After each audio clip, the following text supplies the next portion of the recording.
Hi friends, இன்னைக்கு நம்ம hotel ஸ்டைலில் நல்ல உப்பலான முறுமுறுன்னு இருக்கிற உருளைக்கிழங்கு பஜ்ஜி எப்படி பண்ணுறதுன்னு பார்க்கலாம். நல்லா டேஸ்ட்டாக அருமையாக இருக்கும். இது வாழைக்காய் பஜ்ஜியை விட நல்ல முறுமுறு நல்லா இருக்கும் டேஸ்ட்டாக.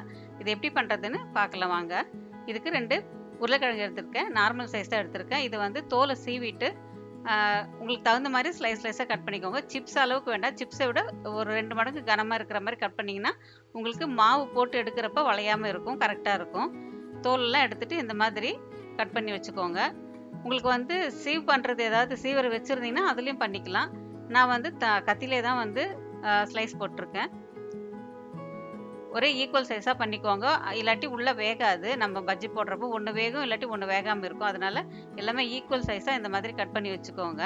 கட் பண்ணிவிட்டு இதை வந்து தண்ணியில் போட்டு வச்சிங்கன்னா உங்களுக்கு வந்து கருக்காமல் இருக்கும். ஏன்னா அதில் இருக்கிற அந்த மாவு சத்துலாம் வந்து கரைஞ்சி அந்த தண்ணியில் போயிடும். உடம்புக்கும் நல்லது. அதுக்காக தான் நீங்கள் அந்த மாதிரி எல்லாத்தையும் 2 உருளைக்கிழங்கையும் கட் பண்ணிவிட்டு இந்த மாதிரி தண்ணியில் போட்டு வச்சுட்டுங்க. அப்போ தான் வந்து கருக்காமல் இருக்கும். நமக்கு யூஸ் பண்ணுறது கரெக்டாக இருக்கும். இப்போ மாவு எப்படி ரெடி பண்ணுறதுன்னு பார்க்கலாம் வாங்க. ஒரு பெரிய கப்பு அளவுக்கு கடலை மாவு எடுத்திருக்கேன். இதில் 1 டீஸ்பூன் அளவுக்கு மைதா மாவு சேர்த்துக்கோங்க.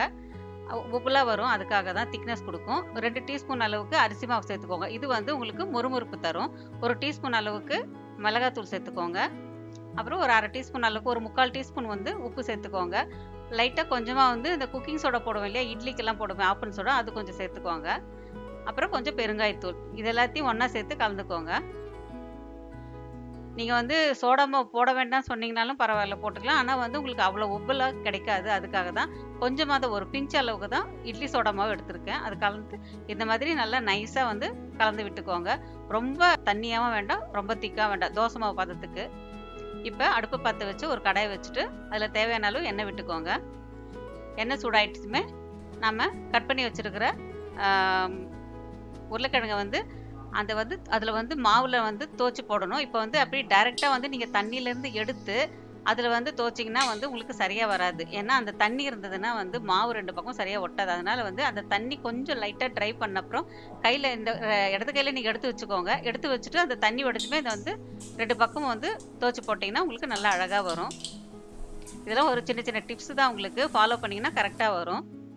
நீங்கள் பக்கத்துலேயே போட்டாலும் பஜ்ஜி வந்து ஒன்றும் பயப்பட வேண்டாம். அது கொஞ்சம் அந்த பக்கம் சூடானதுமே வந்து பிரிஞ்சு வந்துடும். இந்த மாதிரி லைட்டாக அப்பப்போ தூக்கி விட்டிங்கன்னா தனியாக வந்துடும். ஒரு பக்கம் வந்து கலர் சேஞ்ச் ஆனதுமே மறுபக்கம் திருப்பி விட்டுக்கோங்க. கலர் வந்து ரொம்ப டார்க்காகவும் வேண்டாம். ஒரு மாதிரி பொன்னிறமாக வந்தப்புறம் எடுத்திங்கன்னா உங்களுக்கு வந்து ரொம்ப அந்த கசப்பு தன்மை இல்லாமல் நல்ல டேஸ்ட்டாக அருமையாக இருக்கும். 2 பக்கம் நல்லா வெந்தது. நான் அடுப்பை வந்து மீடியம்லேயே வச்சுக்கோங்க. ஏன்னா உள்ளே வந்து உருளைக்கிழங்கு வேகாது. அதுக்காக தான் மீடியம்லேயே வச்சுட்டு பண்ணிங்கன்னா உங்களுக்கு 2 பக்கமும் வந்து முறுமுறுன்னு இருக்கும். அதே சமயம் உருளைக்கிழங்கு வந்து நல்லா வெந்து வரும். இப்போ நம்மளோட உருளைக்கிழங்கு பஜ்ஜி ரெடி. நல்ல முறுமுறுன்னு அருமையாக இருக்கும். பண்ணி பார்த்துட்டு பிடிச்சிருந்ததுன்னா லைக் பண்ணுங்கள், கமெண்ட் பண்ணுங்கள், ஷேர் பண்ணுங்கள், சப்ஸ்கிரைப் பண்ணுங்கள் ப்ளீஸ். எவ்வளோ அழகாக உப்புலாம் வந்திருக்கு பாருங்கள். ஹோட்டலில் கூட நீங்கள் இந்த ஸ்டைலில் சாப்பிட்டுக்க மாட்டீங்க. செஞ்சு பாருங்கள். தேங்க்யூ.